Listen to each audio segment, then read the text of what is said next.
pagi hari ini kurang lebih ada 1.500 partisipan.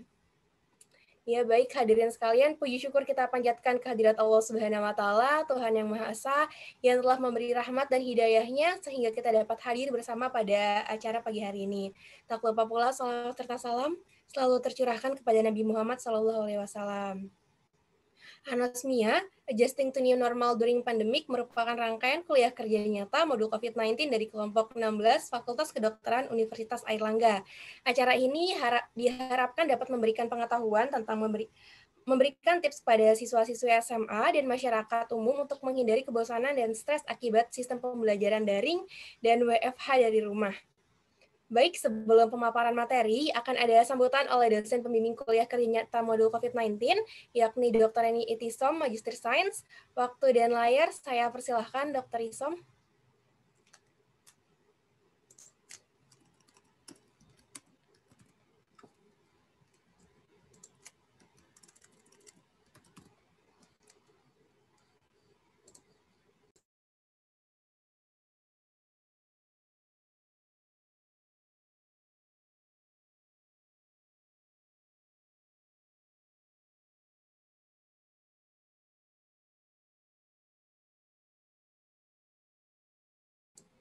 Baik, dokter.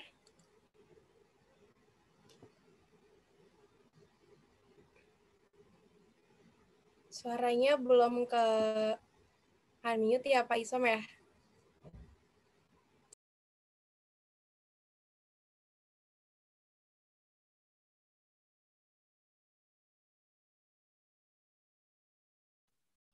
Oke, makasih sudah di-unmute. Assalamualaikum warahmatullahi wabarakatuh. Selamat pagi dan salam sejahtera untuk kita semua.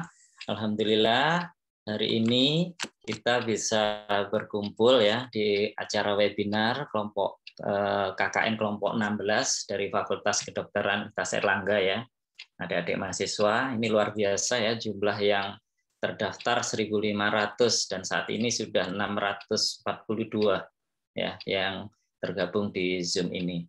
Jadi acara ini juga akan memberi wawasan kepada adik-adik baik mahasiswa maupun mungkin ada yang siswa SMP atau SMA ya. Jadi bagaimana pembelajaran selama daring. Jadi saya terima kasih kepada narasumber ya, Dr. Yunia Setiawati, dokter spesialis kedokteran jiwa konsultan. Terima kasih ya dok. Kemudian untuk moderator ya, ini Kakak Desra ini ya.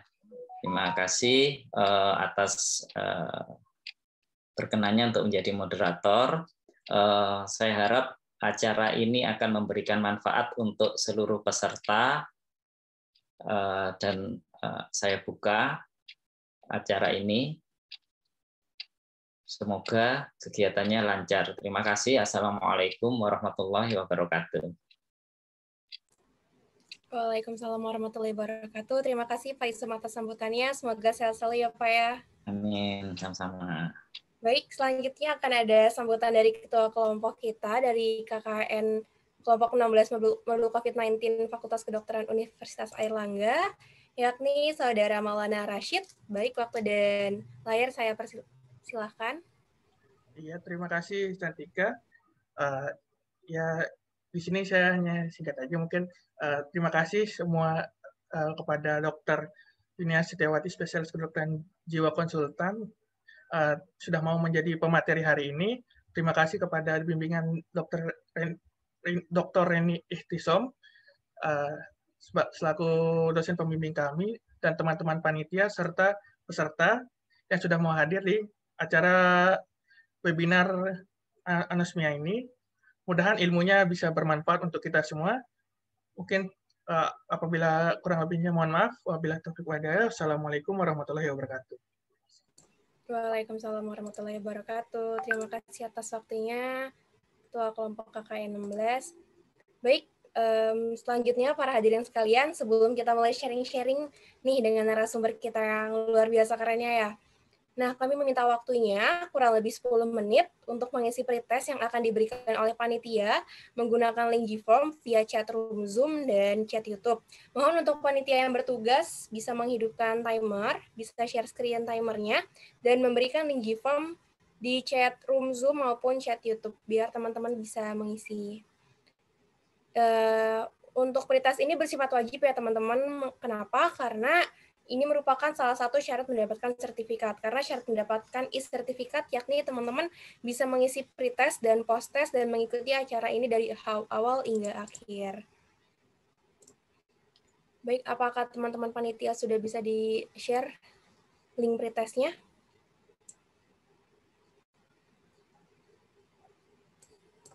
Dan mungkin bisa disiapkan share screen timernya.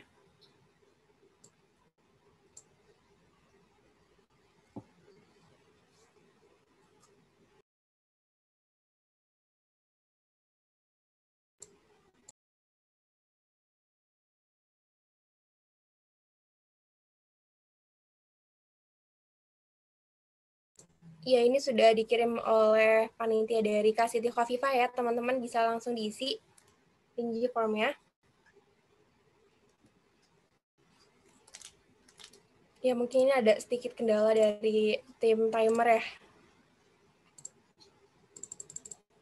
Gak apa-apa, sambil berjalannya waktu boleh langsung diisi aja ya teman-teman.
Oke, baik. Terima kasih semuanya teman-teman atas antusiasmenya untuk mengisi pretestnya ya. Baik, waktu yang ditunggu-tunggu akhirnya tiba untuk para partisipan. Jangan lupa nih untuk menyiapkan pertanyaan terbaiknya ya. Bisa langsung ditulis di chat room Zoom atau chat YouTube. Dan teman-teman bisa memakai fitur raise hand jika ingin ada yang ditanyakan kepada narasumber kita.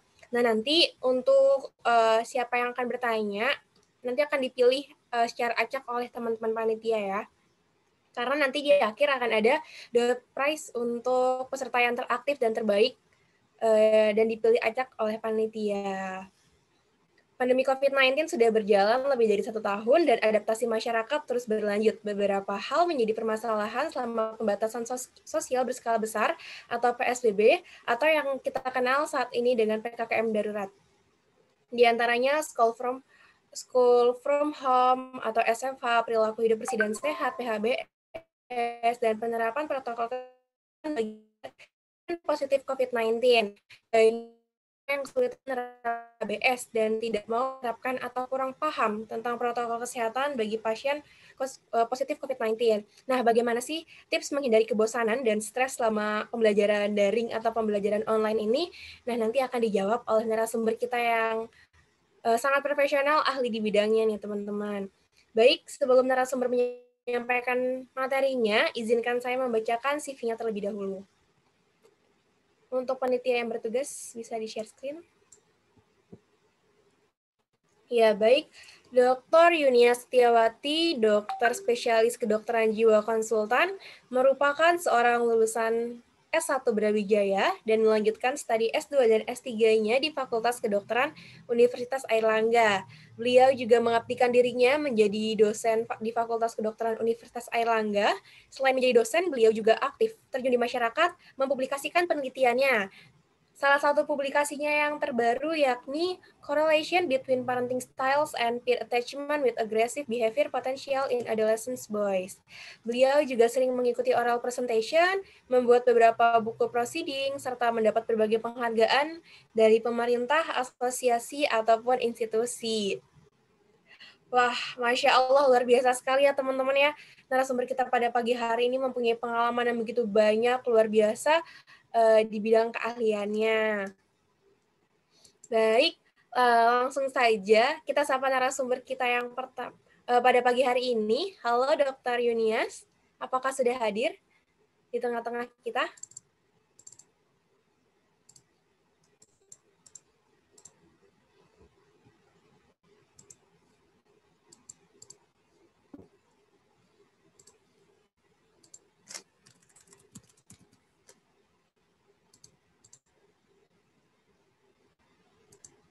Oke, Halo, terima Dokter. kasih. Tadi masih di mute oleh panitia.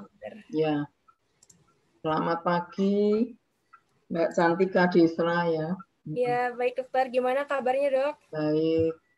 Alhamdulillah. Assalamualaikum warahmatullahi wabarakatuh. Salam sejahtera. Ya. Salam hormat kepada Dr. Rani Itisom ya, Master Science ini senior saya. Dan selamat kepada ini ya semua kelompok KKN 16 yang memprakarsai acara yang sangat bermanfaat ini ya.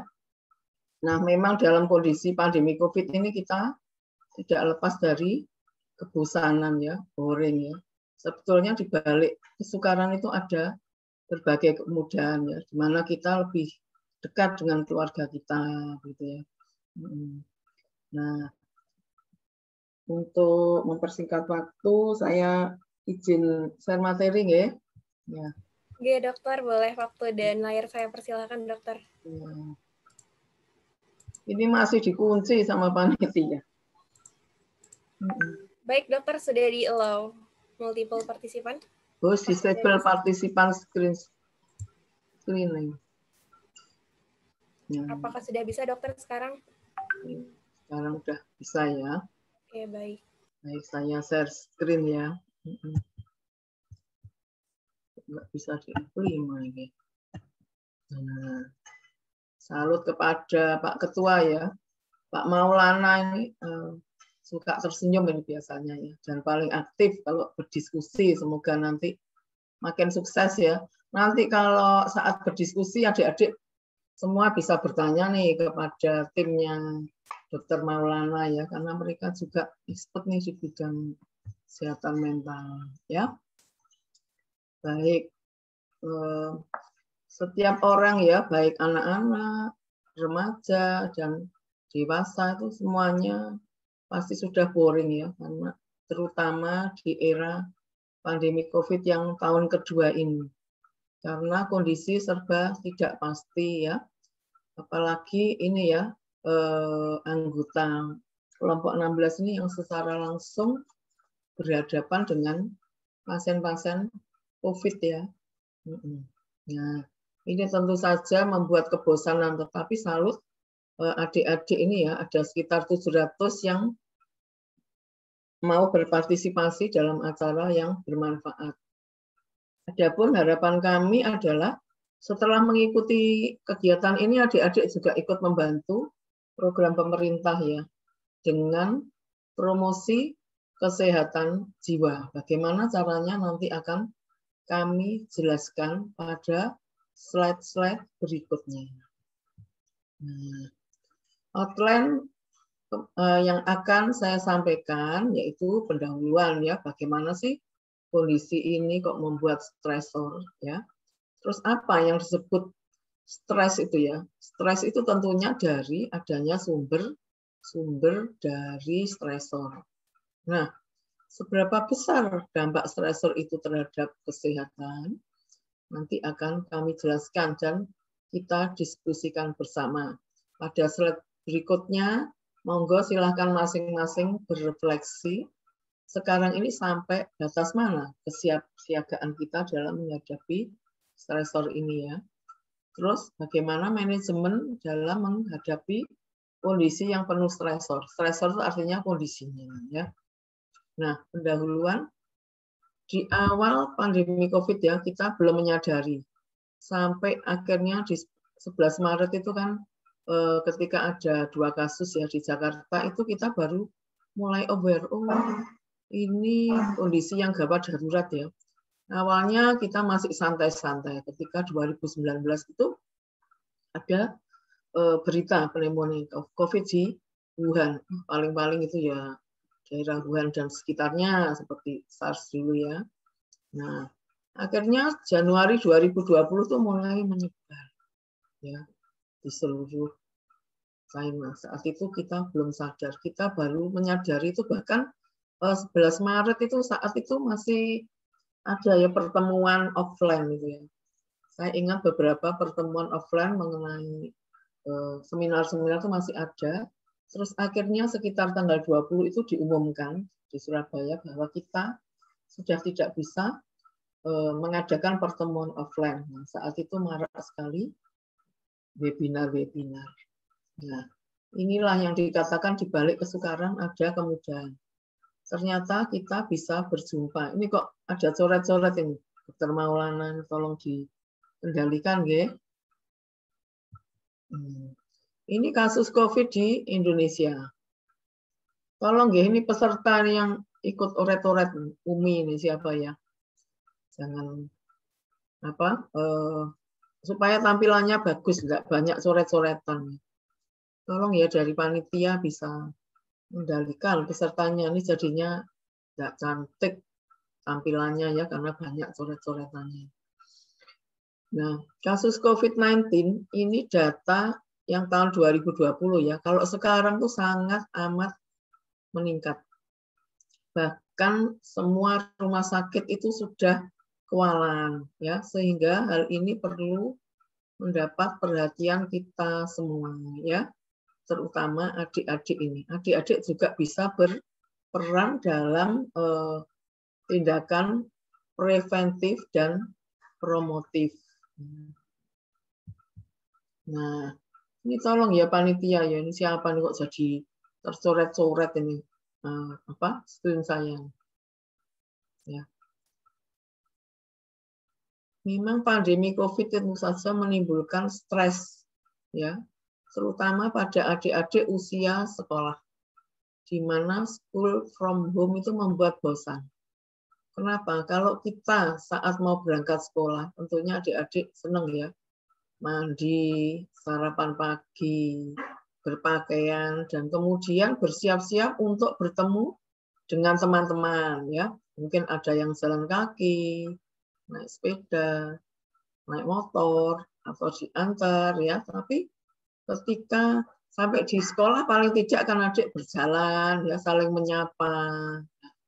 Sekarang itu tidak bisa lagi, sehingga stresornya meningkat. Nah, stresor yang berkesinambungan akan berdampak kepada kesehatan fisik, mental, dan sosial. Nah, untuk itu kita perlu manajemen, baik manajemen waktu, manajemen mengontrol emosi, dan manajemen dalam mengelola kesehatan fisik kita untuk meningkatkan quality of life dan resiliensi kita.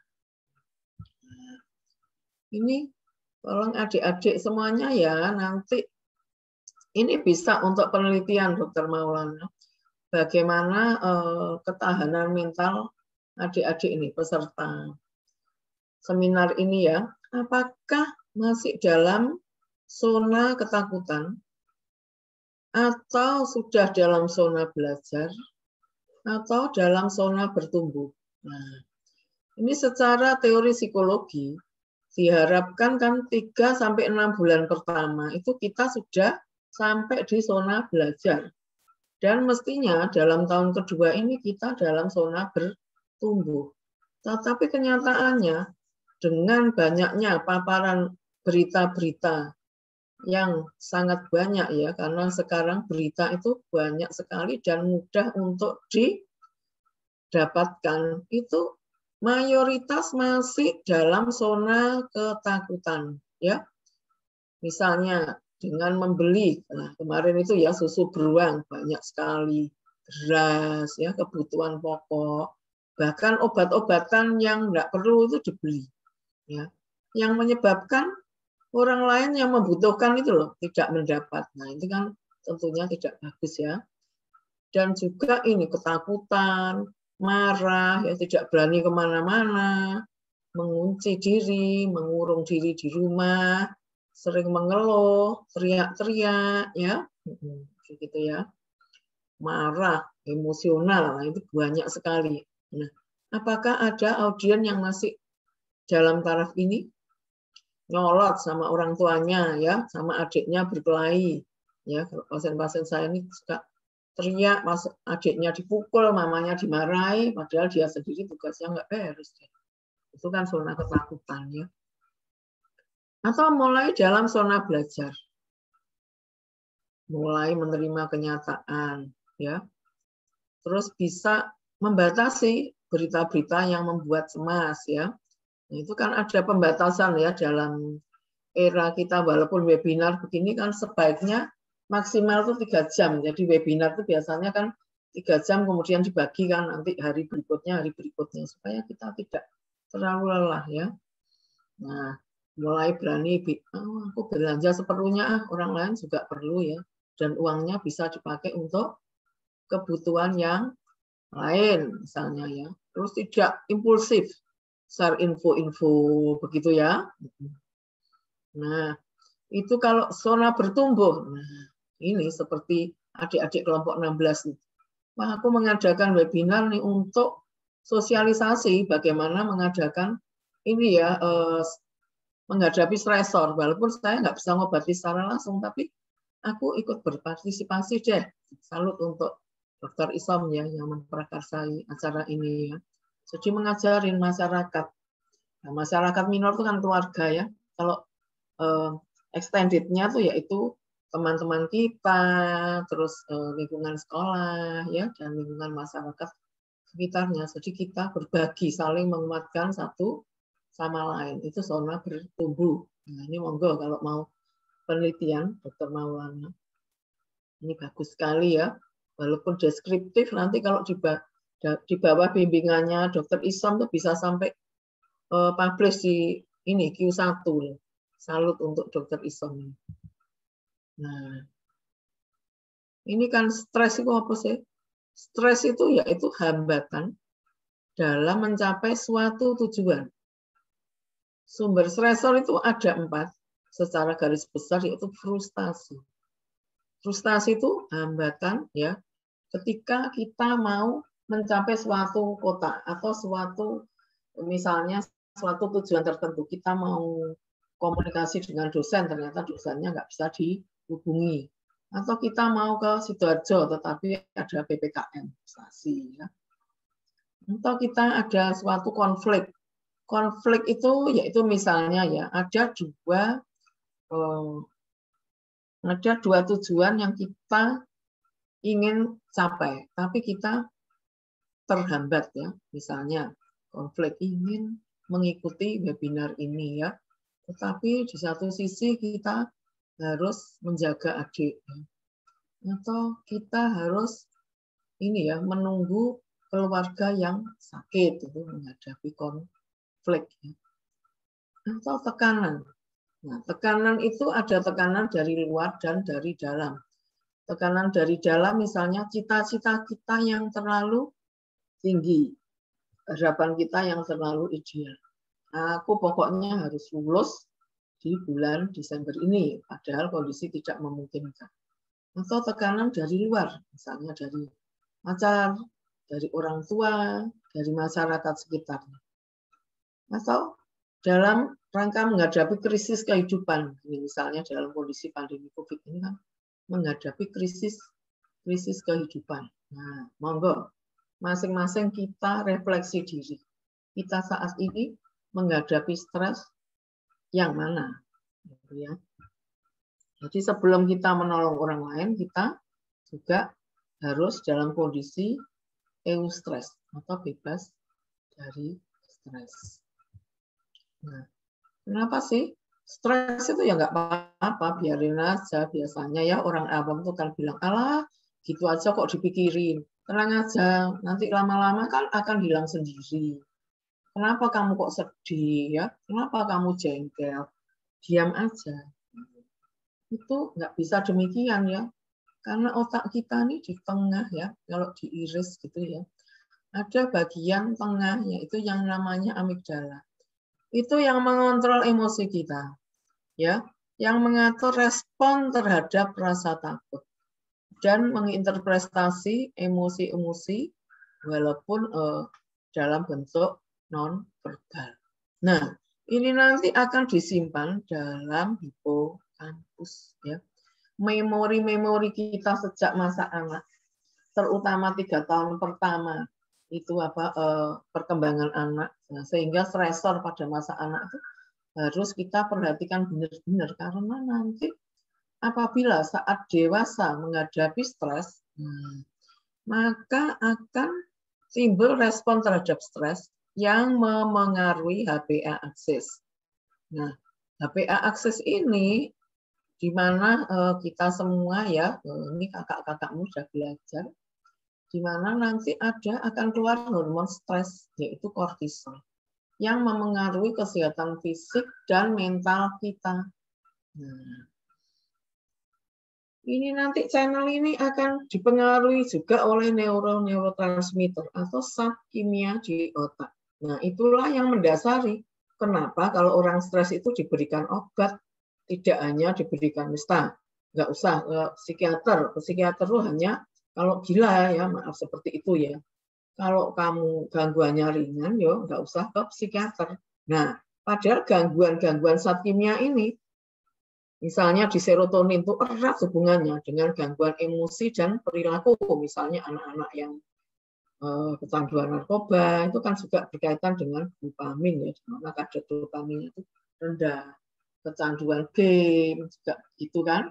Dan maaf pada awal tadi kan ada juga ya terpapar yang gambar kurang pantas, itu mungkin perlu loh konsultasi ke psikiater ya. Mestinya kan background-nya bukan gambar yang kurang pantas ya, tadi ada yang gambarnya kurang pantas. Nah, itu mungkin dia itu kekurangan hormon dopamin ya. Nanti kalau dopaminnya kurang itu juga membuat malas belajar, uring-uringan ya, terpapar dengan YouTube yang berlebihan begitu ya. Nah, itu belok maksudnya belajar jadinya enggak belajar. Atau norepinefrin. Norepinefrin itu berkaitan dengan ini kan, kognisi kita, ya. Bagaimana siklus tidur bangun kita, itu norepinefrin, serotonin, dan dopamin itu berperan. Nah, itu semua bisa kita pelajari. Nah, hanya menarik bukan teori tentang otak itu, dan bisa kita jelaskan dengan gamblang mengenai gangguan-gangguan dalam otak. Ya, stres dan depresi, stres yang mempengaruhi kondisi-kondisi kecemasan. Ya. Nah, dampak penutupan sekolah dan WFH kita ini secara nggak langsung terpapar.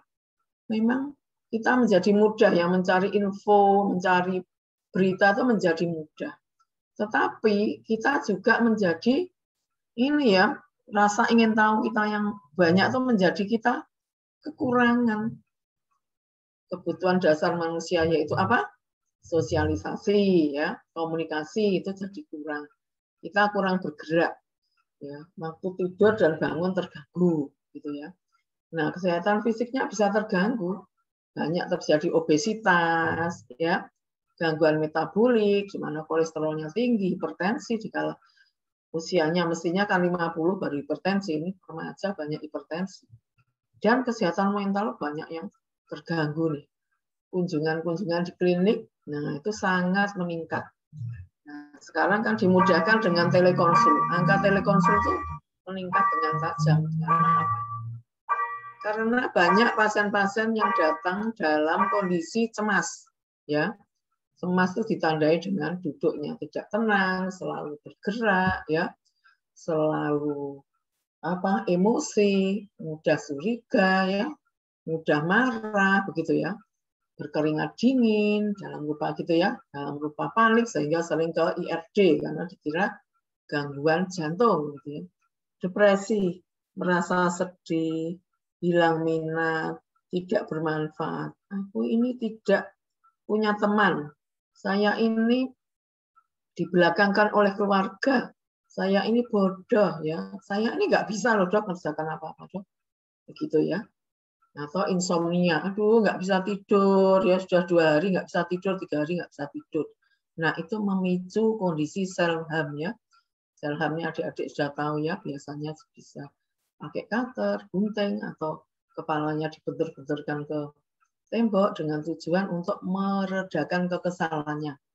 Nah ini semua kalau ditangani jatuh ke dalam gangguan jiwa berat yang dikenal dengan psikotik ya, mulai mendengar suara-suara. Iya, benar kok. Semua orang kalau nggak sayang padaku. Ini saya dengar suara di telinga. Aduh, aku takut loh orang itu akan membunuh aku, misalnya seperti itu ya. Nah, monggo refleksi siapa yang pernah mengalami cemas, depresi walaupun singkat, insomnia, self-harm, dan kondisi psikotik ya. Nanti kalau malu boleh monggo japri ya, nanti difasilitasi oleh Dokter Maulana mungkin ya, kita akan menjaga kerahasiaan adik-adik sekalian. Nah, bagaimana ya, saya ini bosan ya. Ya, kita bisa melakukan suatu relaksasi ya, tarik nafas ya. Bayangkan kondisi-kondisi yang menyenangkan. Kemudian kita hembuskan nafas kuat-kuat lewat mulut. Saat menghembuskan nafas, keluarkan semua rasa kesal, kecewa, marah-marah itu dikeluarkan semua. Ya. Nah, mindfulness itu pikirkan kondisi saat ini. Jangan memikirkan yang dulu-dulu. Aku dijegal, ya. Misalnya ya, orang itu suka mengganggu aku. Pikirkan yang sekarang, ya. Kondisi saat ini. Alhamdulillah, saya masih bisa diberi kesempatan bernapas. Saya masih bisa berkumpul berkeluarga. Itu adalah kesempatan yang bagus. Dan rajin berolahraga. Ya, kenapa rajin berolahraga itu penting? Nanti saya jelaskan pada slide berikut. Dan yang tak kalah pentingnya untuk adik-adik sekalian adalah diet yang seimbang. Sering sekali adik-adik itu mengabaikan sarapan pagi. Padahal sarapan itu sangat penting dan bermanfaat. Nah ini yang tak kalah pentingnya yaitu lakukan hobi, tentunya disesuaikan dengan situasi dan kondisi saat ini. Nah, ini kegiatan yang dicontohkan oleh kakak-kakakmu yaitu bagus sekali membantu program pemerintah dalam promosi kesehatan, tidak hanya jiwa saja, tetapi juga kesehatan fisik ya, karena saya dokter jiwa, jadi kesehatan jiwa. Gitu. Next, ya. Nah, kenapa kita perlu berolahraga? Dengan berolahraga, kita bisa memperbaiki fungsi kognitif. Artinya yang biasanya nyolot, suka marah, itu bisa lebih sabar. Yang malas belajar bisa lebih rajin, ya. Yang suka tidur ya bisa menjadi mudah tidur. Nah, ini manfaat berolahraga juga bisa memperbaiki kondisi hiperaktif tadi ya, adik-adik yang impulsif tadi loh, tiba-tiba coret-coret. Jadi ini ya yang telah kita buat ya, karena panitianya itu mintanya sito itu artinya segera. Jadi kita membuat dalam tempo sesingkat-singkatnya, sudah sambil ini tadi ya, kurang tidur, nah coret-coret akibat impulsivitas tadi. Kalau adik-adik yang suka coret-coret tadi, yang tadi ya suka apa gambarnya yang nggak pantas tadi, kalau olahraga nanti ya berkurang lah, bisa hilang ya. Nah, karena apa? Karena kalau olahraga tuh bisa meningkatkan brain derivated neurotropic factor, jadi faktor-faktor yang melindungi zat-zat kimia yang baik di otak, dan aliran darah yang ke otak itu akan meningkat, ya. Monoaminoasid kita juga meningkat, metabolisme glukosa dan lipid yang meningkat, sehingga kalau misalnya terpapar COVID pun kita tidak sampai berat gitu. Marilah kita berolahraga ya. Nah, apa sih fungsi kognitif? Fungsi kognitif itu adalah bagaimana informasi itu bisa kita terima, kemudian kita tangkap, kemudian kita recall kembali. Begitu ya.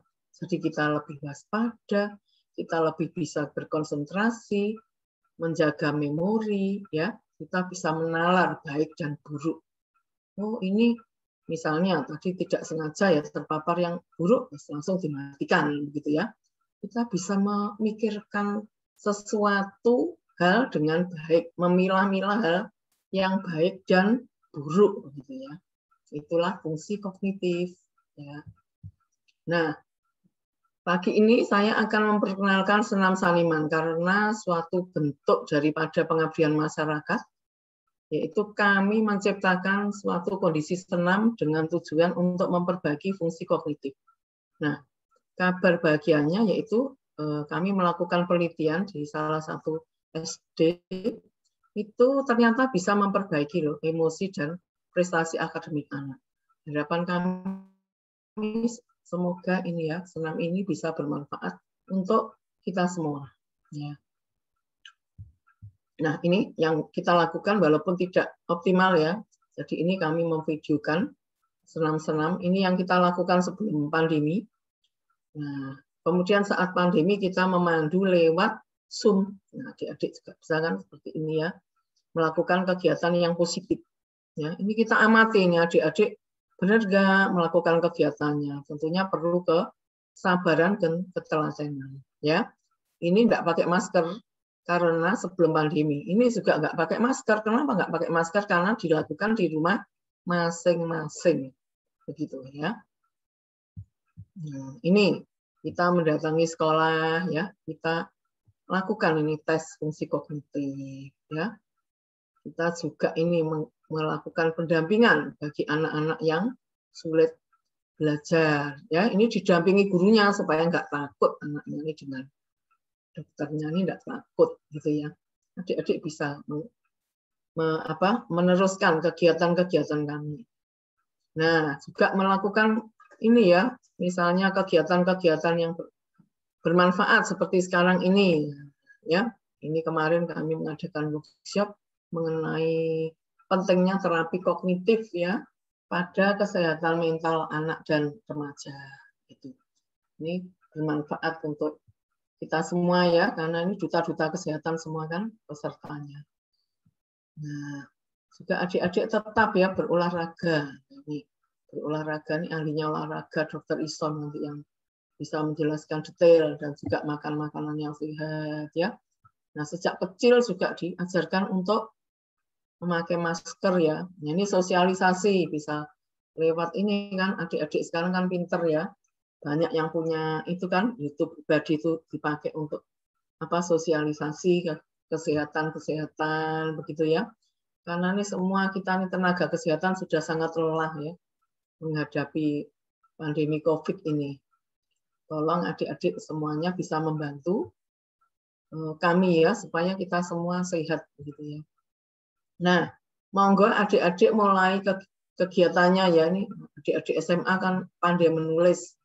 Monggo mulai membudayakan kegiatan menulis. Nah, di sini Fakultas Kedokteran Universitas Airlangga ya, yang ini ya koordinatornya, jadi ketuanya Dr. Isom, terima kasih Dr. Isom, ini membina kami untuk apa mewadai adik-adik sekalian yang hobi menulis itu bisa menuliskan baik berupa laporan kasus, tinjauan pustaka atau penelitiannya ke jurnal kami ya. Ini bisa dicatat ya link kami, monggo difoto, nanti bisa membuka link ini dan apa mensubmit tulisan-tulisannya ya. Dan ini free ya. Nah, dengan adik-adik menulis ini bisa untuk membantu mensosialisasikan kan pengetahuan kita itu kiranya bermanfaat bagi masyarakat luas. Terima kasih banyak kepada Dr. Isom ya. Dr. Isom ini sangat aktif membimbing kami. Nah, ini yang kabar mengembirakan ya, selain adik-adik bisa menulis di sini, biasanya kan tanya, kalau menulis itu gimana caranya? Itu ada guideline kok, autornya ada. Nah, adik-adik bisa membuka salah satu tulisan ini dan kemudian nanti bisa mencontoh. Dan kabar gembiranya adalah free ya untuk penulisan di jurnal kami, alias tidak dikenakan biaya. Ya. Nah, sekian penyajian dari saya, semoga bermanfaat. Saya kembalikan waktunya ke moderator. Baik, dokter. Terima kasih atas waktunya. Dokter Yunia sangat luar biasa sekali ya nih. Di sini ternyata bukan hanya siswa SMA saja nih, dokter. Banyak banget ternyata ada guru-guru juga dari pedalaman, Masya Allah luar biasa. Tadi dari daerah Sumatera Utara kalau nggak salah. Merinding nih dengeran nih, dari Sabang sampai Merauke. Terus juga mungkin di sini ada beberapa ada beberapa dokter juga yang hadir, ada teman-teman mahasiswa, ada teman-teman dari SMP dan SMA juga. Jadi benar-benar luas nih target kita nih dokter, luar biasa. Nah, karena mungkin ini waktunya cuma sebentar untuk tanya jawab, tapi kita pakai ini dengan sebaik mungkin ya dokter ya. Jadi di sini ada pilihan pertanyaan untuk dari kolom chat kan banyak banget ya dokter. Ini sudah kita saring dan kita memilih dari ini tadi dari guru dari Sumatera Utara, guru dari pedalaman dokter, dari Kabupaten Karo. Namanya Priska Sitanggang. Izin bertanya, dokter, ketika memberikan tugas kepada siswa dalam waktu sepekan banyak tidak mengerjakan tugas, bahkan ketika tugasnya dikurangin pun tidak juga dipedulikan. Waduh, ini keresahan para guru-guru nih sepertinya ya. Terus pertanyaannya adalah hal apa yang efisien untuk mengatasi ini? Karena mungkin tadi di pertanyaan juga pas Cantika screening, dokter, ada keresahan juga nih dari para siswa-siswa SMA yang kayak, gurunya kebanyakan ngasih tugas nih, kebanyakan deadline, kayak gini-gini, kita kan belum bisa nih pikirannya nyampe seperti itu. Mungkin ini bisa digabungin antara perspektif dari sang guru dan perspektif dari sang siswa. Boleh dokter dibantu dijawab? Ya, terima kasih kepada penanya ya, Bu Guru Resa ya, Resa Sitanggang. Salut di sela kesibukan Anda yang tentunya tidak mudah menghantarkan murid-murid di era pandemi COVID-19 ini ya Bu, untuk sukses ya. Karena adik-adik itu sangat pandai Bu. Katanya itu ini dia bisa nggak ikut, tapi pakai video yang seolah-olah itu dia ikut dalam kegiatan ini gitu ya. Jadi gurunya nerangin, padahal anaknya tuh nggak menjelaskan ya. Karena saya psikiater anak dan remaja, jadi mereka tuh jujur biasanya. Jadi loh, kok bisa videonya tuh pokoknya matanya tuh bisa gerak-gerak gini ya. Nah, itu tolong adik-adik juga ya yang mendengarkan ini tolong mulai saat ini jangan seperti itu. Karena dengan bertindak seperti itu sebetulnya kita menipu diri kita sendiri ya. Belajar itu sebetulnya kan dari tidak tahu menjadi tahu ya, dari tidak bisa menjadi bisa. Dan belajar itu sebetulnya penilaian kami sebagai guru yaitu tidak hanya kognitif, tetapi juga afektif dan psikomotor. Nah, kalau begitu kan tidak baik. Nah, dengarkan keluhan guru tadi. Betapa sedihnya ya dia dengan kurikulum yang belum jelas, membuat tugas tapi tidak dikerjakan.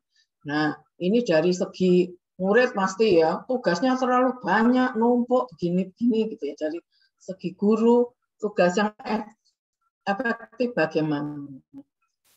Hendaknya seperti disiplin itu ya, yang tegas, selayaknya, dan sesuai. Jadi tugas-tugas yang kita berikan kepada murid-murid kita itu yang pantas. Misalnya kalau tugas SD, tentunya beda dengan SMP dan SMA. Dan dalam memberikan petunjuk itu harap jelas bagaimana. Terus juga ini ya sepantasnya, jangan karena tugas school from home terus banyak kan mereka juga ini ya, juga ada keterbatasan. Jadi kalau memberikan sebaiknya bertahap ya. Bisa diberikan misalnya untuk adik-adik ini supaya menghindari jadi paparan-paparan yang tidak baik ya, seperti di awal tadi saya sempat kaget, oh kok seperti ini, terus terang kaget terus dimatikan oleh panitia. Itu kalau saya memberikan tugas ya sebagai contoh itu dalam arti kelompok, jadi saling terhubung satu sama lain lewat virtual. Jadi secara tidak langsung learning memory, adik-adik itu belajar bu guru bersosialisasi lewat virtual, tapi sosialisasinya yang bermanfaat. Misalnya kalau saya memberikan tugas itu komunikasi begitu ya. Jadi adik-adik itu mengerjakan tugas masing-masing tapi secara berkelompok gitu. Nah, nanti itu videonya ditampilkan secara bersama-sama gitu. Dan tugasnya tuh sebaiknya ini setiap hari ada laporan ke gurunya. Jadi enggak numpuk. Kalau tidak seperti itu biasanya akan numpuk. Itu namanya kalau di psikiatri token ekonomi ya. Seperti kita kalau belanja di supermarket gitu ya. Atau kita membeli pulsa itu kan gini. Ini kumpulkan poinnya. Kalau sudah 10 nanti dapat reward ya. Seperti nanam di Shopee, di apa itu kan begitu ya. Oh, tiap jam 10 aku klik. Nah, begitu ya. Itu gurunya juga seperti itu, Bu. Kita harus pintar-pintar juga karena kita ini yang membawa murid-murid kita ke arah yang lebih baik. Dan murid-murid itu juga ini bisa sebagai sahabat kita. Jadi kalau kita dekat dengan murid itu biasanya mereka juga jujur ya. Nah, Dokter Maulana ini juga ini biasanya suka suka yang lucu-lucu. Mungkin kalau sama Pak Isom nggak berani Dokter Isom. Kalau sama saya Dokter Maulana ini jujur. Nakalnya apanya tuh diceritakan. Jadi saya tahunya ini ya juga dari Mbak Cantika juga loh, ilmu kedip-kedip itu. Saya tapi belum bisa. Kok bisa ya? Iya dok, dokter itu kuno gitu ya. Nyontek apa itu saya juga dikasih tahu sama ini Dokter Maulana ini, Bu Resa. Jadi hati-hati kalau melihat itu memang harus dua Kalau satunya laptop, sisi kiri itu ini ya, dari HP itu saya diajari Dokter Isom itu. Soalnya kalau enggak murid-murid itu katanya gini. Lah, wong itu ada yang jawaban itu namanya Dokter Maulana, ayo kamu harus bisa menjawab. Yang pokoknya kalau dikasih tugas gurunya jawab dari komputer itu langsung dijawabin itu loh, itu ada programnya. Nah, kalau dengan pengamatan itu jadi nggak bisa, memperkecil lah paling enggak itu programnya. Jadi kita memang harus pintar-pintar ibu-ibu. Adik-adik ini karena canggih, era milenial ini sangat pintar. Ya. Terima kasih pertanyaannya Bu Resa, sangat bermanfaat ya. Jadi kalau boleh Cantika simpulkan, kalau misalkan untuk guru-guru mungkin bisa lebih banyak belajar lagi ya kalau untuk dalam hal persosial mediaan dan metode pembelajaran ya dokter, karena mungkin di sini ada yang belum tahu tentang Google Classroom gitu, mungkin bisa tuh dipakai metode Google Classroom karena Google sudah menyediakan itu dan pas Cantika juga pernah nyoba ketika menjadi guru gitu kan. Dan ternyata tuh di Google Classroom itu tuh enak gitu dokter, sudah ada penilaiannya juga caranya, untuk share-share segalanya juga udah bisa gampang, bisa memudahkan. Nah, pokoknya gimana caranya untuk guru-guru yang ada di sini, carilah metode yang semodern mungkin, tetap asik, tetap efektif, dan dapat diterima oleh siswa ya. Dan untuk adik-adik semua nih yang masih SMP, masih SMA, ketika ada tugas jangan mikir tugas itu menjadi beban. Karena kalau teman-teman mimpinya ingin masuk ke kedokteran FK UNER, wah bakalan lebih-lebih teman-teman. Iya, sehari mungkin 48 jam ya. Iya.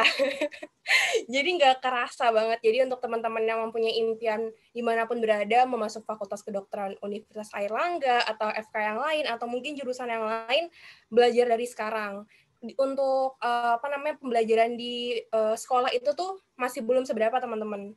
Semua itu memang harus ada prosesnya, karena memang kita harus dilatih terus ya Dokter Yunias ya, karena kalau nggak dilatih, otak kita ini sangat senang dengan yang namanya zona nyaman, yaitu menjadi kaum rebahan, yang apa-apa rebahan terus tiap hari. Oke, baik. Nah, karena tadi sudah dipilih di pertanyaan via chat room, di sini nanti juga akan ada bagian untuk teman-teman yang ada di YouTube, tenang aja. Ini teman-teman dari panitia lagi men-screening pertanyaannya mana yang berkualitas dan yang terbaik. Nah, sambil kita menunggu pertanyaan dari YouTube nih, Dokter Yunias, di sini ada yang sudah raise hand. Banyak banget ya, nih dokter. Ini mungkin bisa dipilih secara acak ya dokter ya. Oke, boleh untuk Kak Fadel Afram. Coba dong, aku mau Kak Fadel, apakah hadir untuk bertanya langsung kepada Dokter Yunias?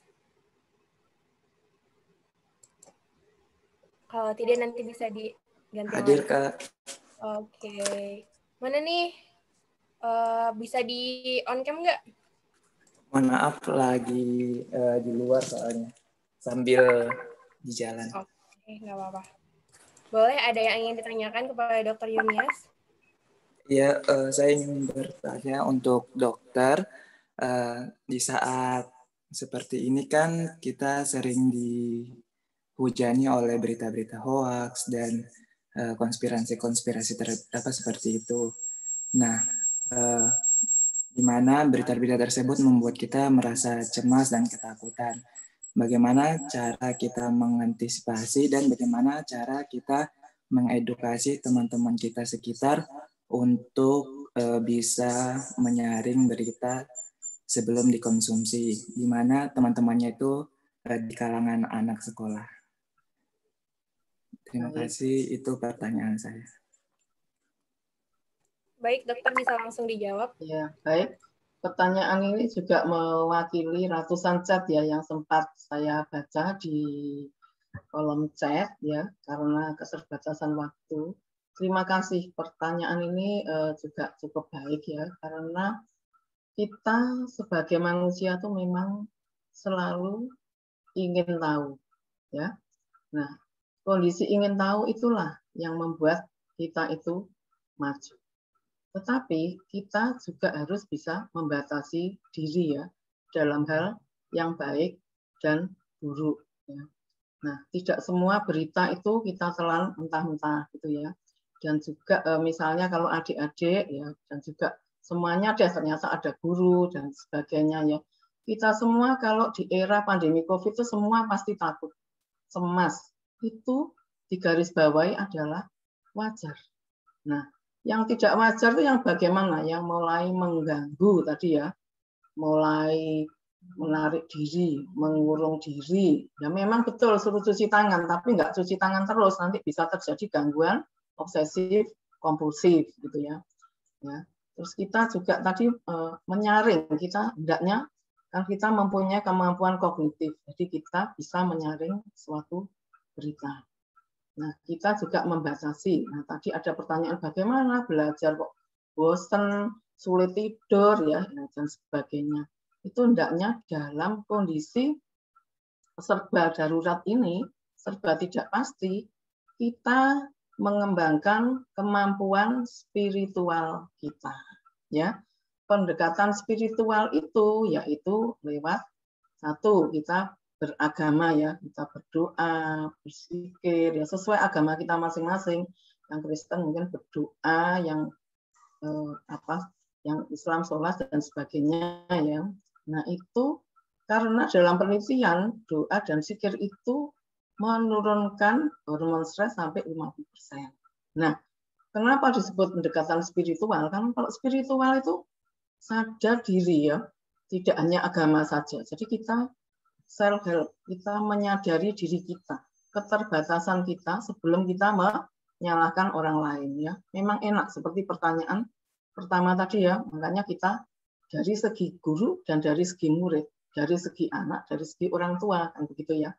Kalau kita selalu memandang dari segi kita, tentunya kita selalu benar nih. Nah, kita harus balance, kita meningkatkan empati.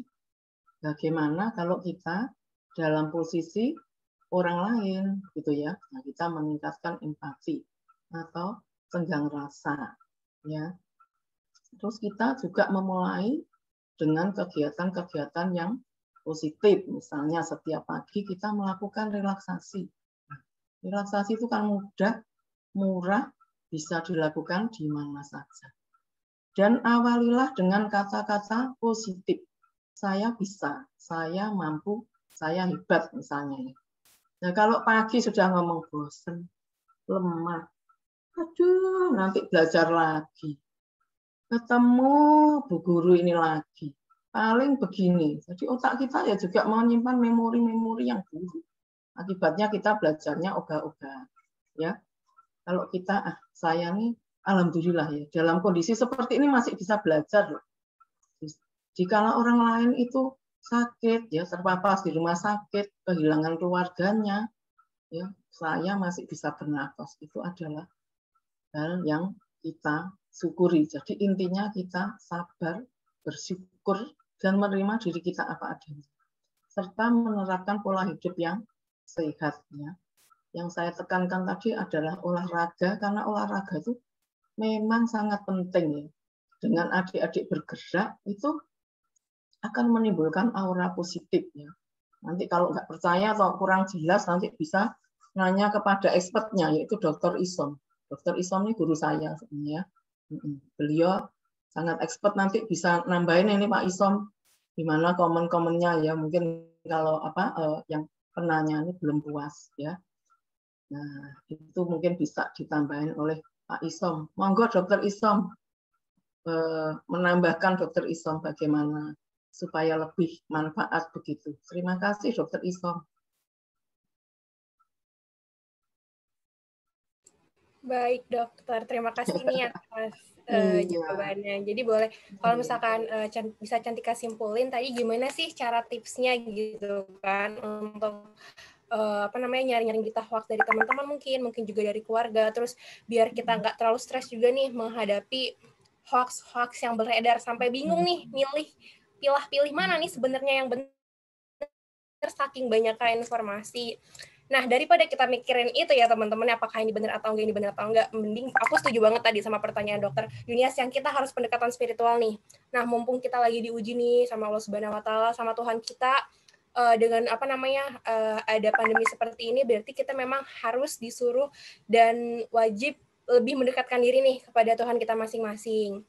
Nah, karena kita nggak tahu ya kita bakal dipanggil pada usia berapa, karena sekarang kematian itu sudah sangat dekat sekali ya dokter ya, kita nggak ada yang tahu yang masih muda tiba-tiba sudah meninggal duluan, atau bahkan yang kita nggak pikirkan teman dekat kita nanti ada yang duluan, atau bahkan kita sendiri juga yang bakal duluan gitu, kita nggak ada yang tahu. Makanya pendekatan spiritual yang pertama. Yang kedua itu ketika teman-teman bangun tidur, teman-teman boleh mengucapkan kata-kata positif atau afirmasi positif kepada diri sendiri. Terima kasih ya Allah sudah diberi nafas, terima kasih ya Allah aku masih bisa diberi kehidupan. Hari ini aku ingin belajar dengan Dr. Yunias mungkin. Hari ini aku ingin belajar matematika, bahasa Inggris, IPA, IPS, ataupun lainnya. Semoga aku dilancarkan untuk hari ini. Kayak gitu ya dokter ya. Benar-benar harus mengeluarkan afirmasi positif. Dan jangan lupa ketika teman-teman sudah mulai titik jenuh atau merasa bosan, bisa relaksasi. Relaksasinya Bisa dengan inhale exhale, ngambil nafas, buang nafas. Terus juga bisa kalau teman-teman tadi Dokter Yunias itu menyarankan olahraga gitu. Kalau mungkin teman-teman di sini yang takut gitu untuk keluar, bisa tuh olahraga di rumah dengan workout. Bisa teman-teman searching gitu kan, yoga di rumah seperti apa, atau workout di rumah seperti apa. Nah mungkin itu kesimpulannya. Dan yang terakhir adalah jangan lupa pola hidup sehat, makan makanan yang bergizi juga. Jangan sering-sering makan makanan yang bermecin-mecin, jangan sering-sering makan makanan yang fast food ya. Kalau bisa kita bisa mengolahnya sendiri karena mumpung lagi di rumah. Nah, karena tadi sudah ada pertanyaan langsung dan ini sudah disaring oleh teman-teman panitia dokter dari YouTube. Pertanyaannya yakni sebentar mana ya? Tenggelam ya ini ya. Oke, ini dari Ilyas Adi Purba. Saya Ilyas, dokter dari IAIN Kediri, mau bertanya, menurut Bu Dokter, metode pembelajaran berupa material repetition seperti apa sih yang efektif di tengah pembelajaran daring ini? Mungkin bisa dijawab, dokter.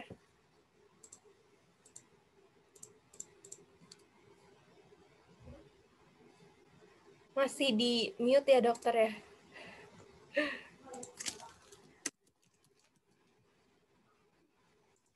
Masih di mute, dokter. Coba, bisa nggak? Oke, sudah. Kok ke mute lagi ya?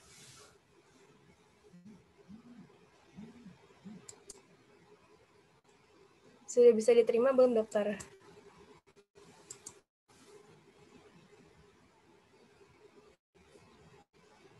Sebentar ya, teman-teman. Oke. Sudah. Iya.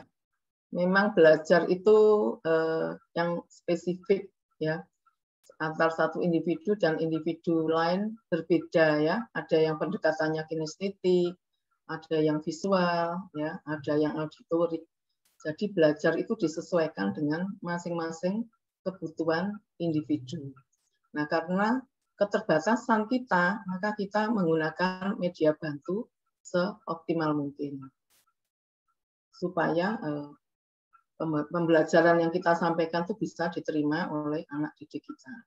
Nah, seperti kegiatan-kegiatan ini sangat baik ya, di mana adik-adik ini memberikan kesempatan kan 700 orang untuk bergabung. Nah, ini secara nggak sadar adik-adik dari jam 8 tadi 3 jam adik-adik dan seluruh audien ya, karena rupanya ada guru dan masyarakat itu berperilaku positif. Nah, alangkah baiknya kalau 700 ini nanti ditularkan ya ke 10 orang saja sudah 7.000 ya. Kalau 7.000 itu ke 10 orang lagi dengan berantai, akibatnya akan terjadi pembelajaran yang sangat positif. Nah, gitu caranya mungkin seperti itu. Kalau memang pembelajaran di kelas besar itu memang sulit ya kalau 50 siswa, kemudian kita dengan media seperti ini, masa kita akan mengecek satu persatu. Kita dengan classroom tadi ya, Dokter Santika nih. Terus dia biarkan berdiskusi, nah nanti kan direcord.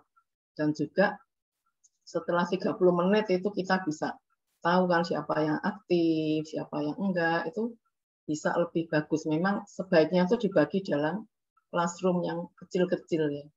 Maksimum 10, seperti yang kita praktekkan di UNAR itu.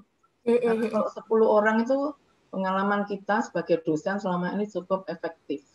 Dan tugasnya disesuaikan, misalnya 10 orang juga tugasnya dibagi 10, jadi setiap orang aktif. Itu juga membantu siswa itu berempati. Jadi yang ada kan yang selalu dominan itu juga banyak. Iya. Temannya tuh kalau mau menjawab mesti salah. Sudah aku saja, padahal dia itu belum tentu benar. Ya, ada yang nggak mau ikut partisipasi. Tetapi kita ketika offline itu saat nyerahin tugas, ketemu dosen atau ketemu guru, dia yang tampil. Nah, inilah makna dibalik kesukaran ada kemudahan. Dengan classroom by virtual ini malah kita bisa lihat, oh ini Santika nih yang rajin, Maulana ini yang nggak mau jawab lah. Itu nanti kita nilainya jadi benar-benar objektif begitu. Nah, itulah kemajuan teknologi juga bisa membantu kita. Dengan kita memberikan tugas, begitu juga mengurangi risikonya adik-adik itu untuk obsesif kompulsif tadi ya, dan juga terpapar dalam ini tadi mungkin nggak sengaja ya, kaget benar saya. seperti ini ya. Di awal itu saya ulang-ulangi soalnya itu kalau dari segi psikiatri termasuk fiksasi gangguan perkembangan ya. Sebaiknya kalau ada yang nyandu baik gadget ya, kalau nyandu belajar kan nggak ada. Nah, itu menjawab pertanyaan juga bagaimana kok supaya kita ini belajarnya efektif, yaitu kita ini memberikan rasa kesenangan, kita ingin tahu gitu ya, begitu. Nah ini sekiranya bermanfaat ya juga. Ini adik-adik tadi contohnya dari panitia bagus sekali, diadakan pretest. Dengan pretest itu yang nggak bisa jawab kan mendengarkan itu sebetulnya apa ya postesnya ya. Dan iming-iming token ekonomi tadi reward itu kan nggak perlu yang mahal-mahal ya, walaupun sederhana ujian itu menimbulkan rasa bangga gitu. Nah itu yang bisa kita berikan. Jadi kita biasa mereward diri kita sendiri sehingga kita biasa mereward orang lain.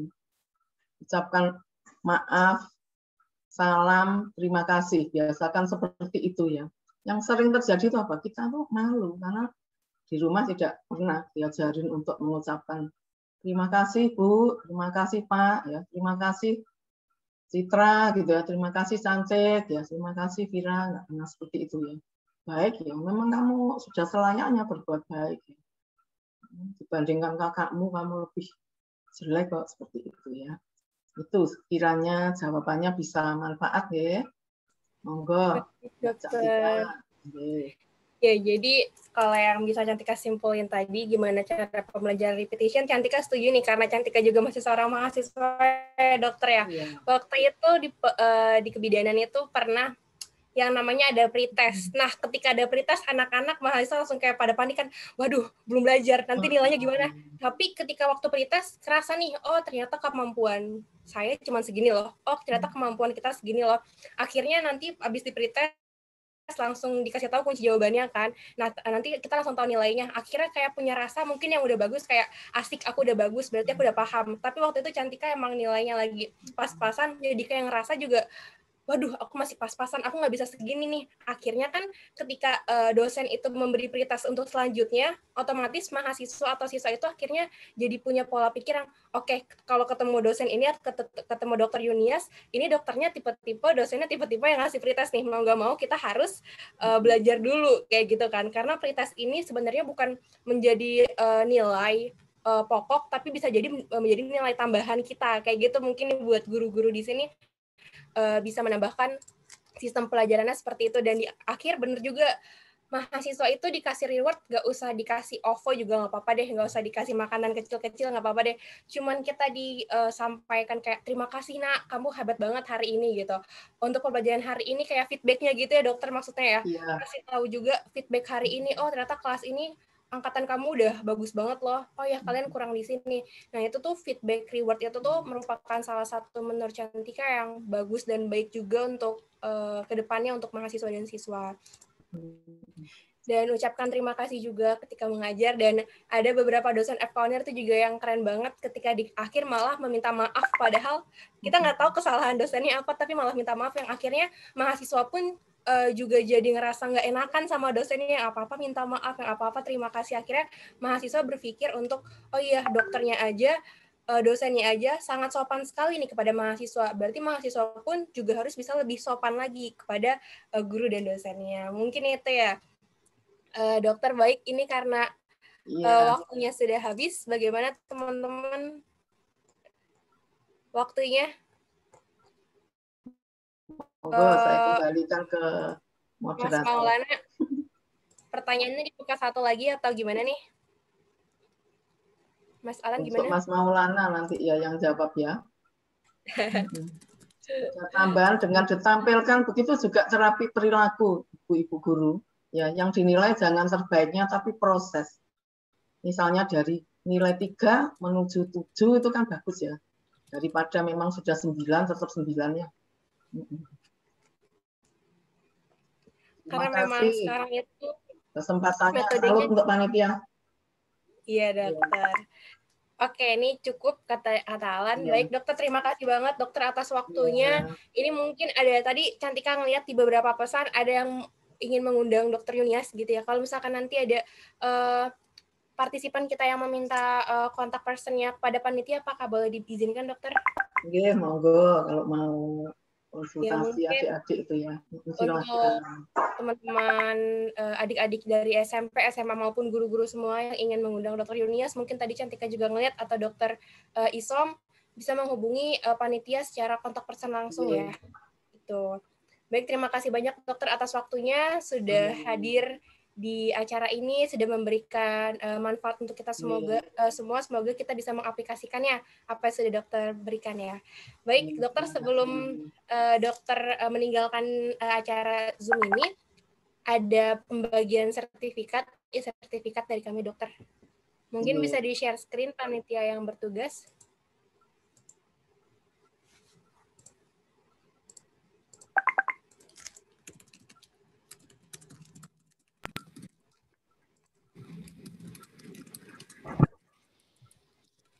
Baik, dokter, ini ada pemberian e-sertifikat dari kami. Mohon diterima, dokter. Boleh di foto dulu ya. Oke, terima kasih ya. Baik, untuk panitia boleh difoto. 1, 2, 3. Oke, baik. Terima kasih dokter atas waktunya. Semoga dokter sehat selalu ya. Oke, salut untuk adik-adik ya. Terima kasih Pak Isom. Terima kasih banyak dokter. Ya, baik teman-teman, sebelum teman-teman meninggalkan Zoom, tenang dulu, kita nih akan ada pemberian reward atau door prize ya untuk teman-teman semua.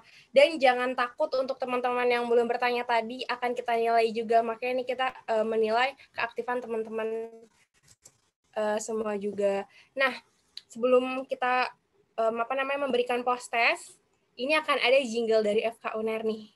Kita lihat ya. Boleh di-share screen, teman-teman panitia?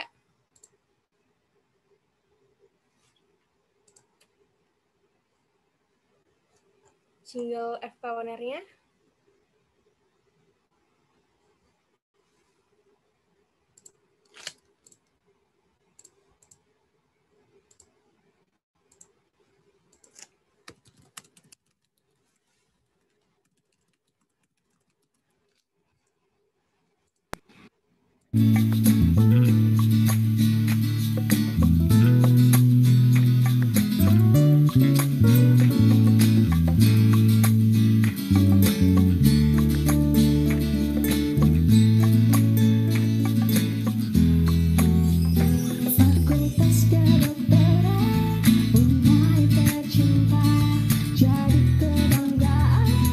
Indonesia, pelopor pengembangan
Nah, itu dia teman-teman jingle dari FK UNER. Nah, selanjutnya ini akan ada post-test ya teman-teman untuk syarat mendapatkan sertifikat nih. Baik untuk para panitia boleh di-share link post-testnya di kolom chat. Dan di kolom chat Zoom maupun YouTube. Dan mungkin panitia yang lain juga boleh di-share screen timernya.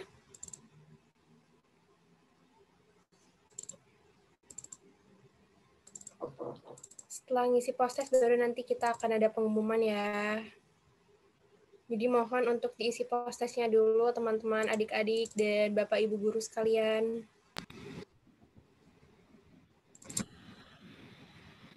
Boleh di-share link post-testnya nih, belum muncul nih di kolom chat.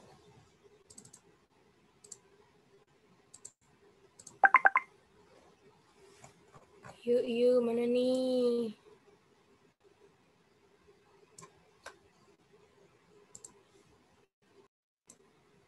Mungkin audionya juga tolong bisa dihidupin nih, panitia nih, biar nggak sepi nih.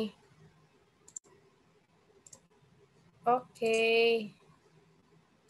Sudah ada link G-Form ya, bisa teman-teman isi.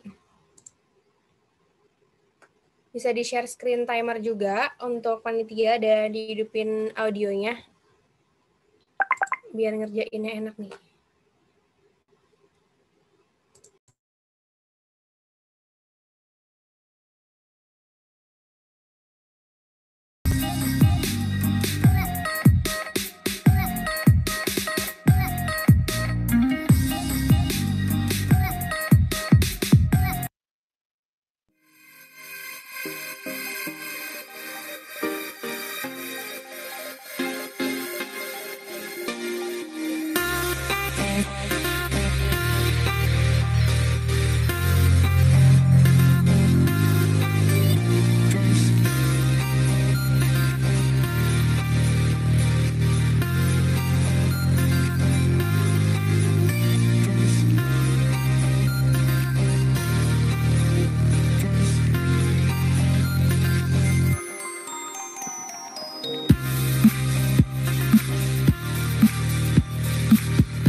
Oke, baik. Terima kasih semuanya teman-teman atas antusiasmenya untuk mengisi post-test. Baik, selanjutnya sebelum kita umumin siapa yang mendapatkan door prize, boleh dong di on cam semuanya, biar terlihat nih wajah cantik dan gantengnya nih. Akan kita dokumentasikan. Baik, wow, banyak sekali, ini ada 27 slide, tapi yang on cam berapa slide ya? 1, 2, 3, 4, 5, 6, wow. Mana nih wajah cantik dan gantengnya nih? 7. Oke, siap-siap ya nih, kita bakal ada banyak gaya karena kita nggak tahu nih kita ada di posisi slide yang keberapa nih teman-teman. Ini slide 8 masih menunggu orang-orang ya, benerin rambutnya dulu, benerin kerudungnya dulu. Oke, ternyata ada 8 slide atau 9 slide kah ini? Masih aku tungguin. Oke, ada 8 slide ya, teman-teman. Oh, 9 slide, makin nambah. Oke. Untuk teman-teman panitia, jangan lupa kita ada 9 kali screenshot. Disiapin dulu rambutnya, disiapin dulu kerudungnya. Masya Allah, luar biasa sekali ini antusias para peserta. Oke, siap ya teman-teman. Teman-teman panitia juga siap ya bagian bertugas. Di screenshot ya. Oke, gaya yang pertama. Untuk slide pertama, kita ada 9 gaya nih. Ayo, 1, 2, 3. Oke, slide yang kedua, kita nggak tahu slide yang mana, kita harus tetap gaya. Ayo, 3, 2, 1. Oke, slide ketiga. 1, 2, 3. Oke, slide yang keempat. Gaya lagi. 1, 2, 3. Slide yang kelima. 5. 1, 2, 3. Oke. Lanjut lagi teman-teman panitia. Slide yang ke-6. 1, 2, 3. Ini sampai berkali-kali nih pada nyengir-nyengir aja nih. Lanjut slide yang ke-7. Ayo, 1, 2, 3. Pasang muka tercantik ya. Dan terganteng ya. 2 slide lagi. Sabar. Ya, 1, 2, 3. Oke, ini slide yang terakhir sepertinya nih yang aktif. Oke. Teman-teman panitia siap ya? 1, 2, 3. Oke, terima kasih banyak semuanya. Terima kasih nih atas bibirnya dan mulutnya yang selalu tersenyum manis sampai 9 slide ya. Oke, sekarang waktunya adalah pengumuman. Siapa yang mendapatkan door prize? Boleh di-share nih teman-teman panitia. Boleh di-share siapa yang mendapatkan door prize namanya, karena aku pun juga tidak tahu. Karena kita ada timnya sendiri untuk memilih siapa yang mendapatkan door prize. Mana nih, aku tunggu. Oke, kita masih menunggu share screen-nya. Lama juga ya nih loading-nya ya.